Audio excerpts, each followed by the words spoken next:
جب کربلا کا واقعہ پیش آیا اس وقت جو 5 محرم تھی بروز اتوار 61 ہجری کے اندر جو اگلا واقعہ پیش آیا تھا، کل کے دن 25,000 فوجیں کربلا میں پہنچ چکی تھیں۔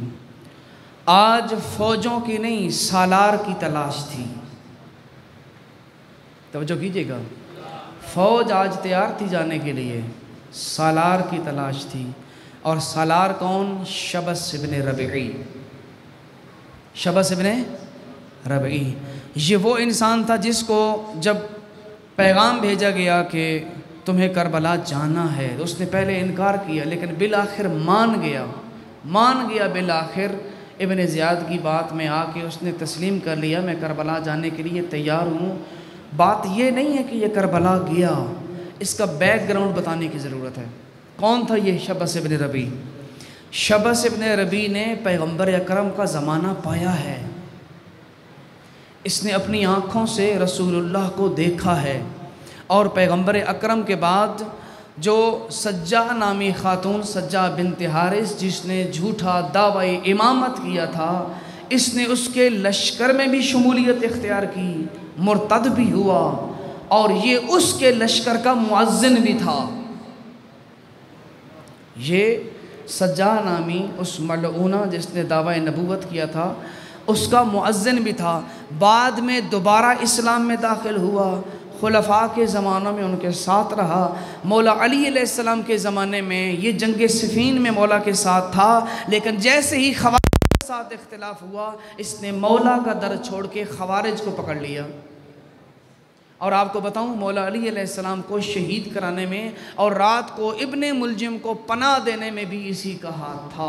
کوفہ کے اندر اسی نے پناہ دی تھی، اسی ملعون نے، اور بالآخر اس کا معاملہ قتل امام حسین پہ جا کے ختم ہوا۔ سوچنے کی بات یہ ہے، ضروری نہیں ہے کہ جس نے پیغمبر کو اپنی آنکھوں سے دیکھا ہو وہ صراط مستقیم پہ رہے۔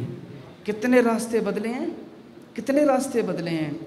ہم تو شروع سے یہی کہتے ہیں کہ ہم ذاتی کردار دیکھتے ہیں، ہم صحبت نہیں دیکھتے، کس کے پاس رہا، کتنا عرصہ رہا، کیا کیا۔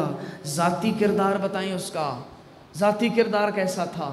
کبھی اسلام لا رہا ہے، کبھی کافر ہو رہا ہے، کبھی اسلام لا رہا ہے، کبھی خوارج کے ساتھ، کبھی قاتلان مولا علی کے ساتھ، کبھی قاتلان امام حسین کے ساتھ، اور بالآخر خاتمہ اس کا قتل امام حسین کے جرم پہ ہوا تھا۔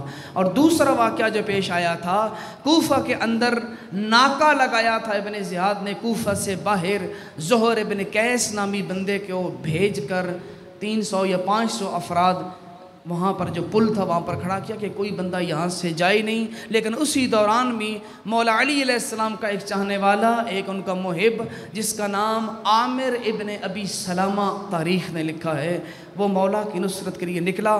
جب وہاں انہوں نے روکا کہ ہمیں معلوم ہے تو کہاں جا رہا ہے، اپنا سفر روک، لیکن اس نے وہاں رکا نہیں، تلوار نکال کے مقابلہ کیا، اور وہاں سے کربلا پہنچ کے امام کے ساتھ شہداء میں شریک تھا۔ یہ بندہ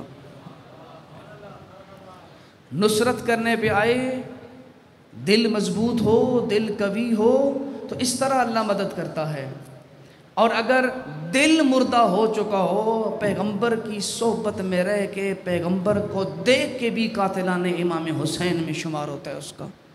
ہیں کس قدر یہ عجیب ہمارے سامنے تاریخی حقائق آتے ہیں۔